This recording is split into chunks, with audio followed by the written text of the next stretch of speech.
Cantieri edili con un bollino argento, oro o platino ad evidenziarne l'impatto sostenibile e l'attenzione alla sicurezza dei lavoratori. Arriva da Ancero Vigo Treviso la spinta a cantieri sempre più sostenibili con la certificazione dell'impegno dell'impresa edile per la tutela dell'ambiente ma anche della sicurezza dei lavoratori e della legalità.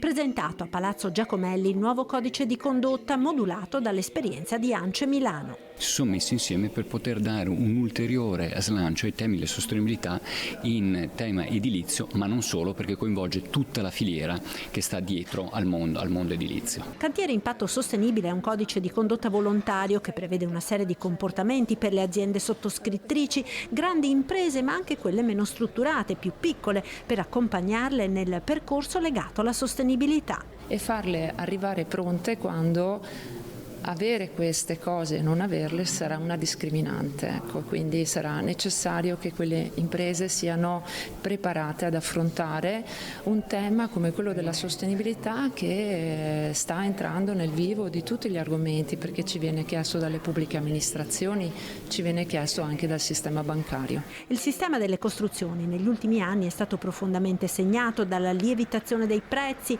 legato da un lato alle politiche dei bonus e dall'altro a congiunture internazionali. Ora si registra un calo dei costi dei materiali, ma difficilmente questo si tradurrà in una diminuzione dei prezzi finali. Quello che ho visto io è che ad esempio il ferro, che nell'aprile 2022 ha avuto un'impennata pazzesca, adesso lentamente sta ritornando. Quello che vedo con più fatica è chi mette mano a un listino in aumento, si fa fatica a tornare indietro. Partiamo comunque da una base dove l'energia si paga di più e in questo paese si paga il 20% circa in più rispetto alla Germania, quindi è ovvio che le imprese qui partono un po' sfavorite. L'augurio è che tutto si possa ristabilire. Poi c'è anche il dato dell'inflazione, era 10 anni che non c'era questo dato in aumento nel nostro paese. Diciamo che una serie di elementi hanno influito sull'aumento dei costi.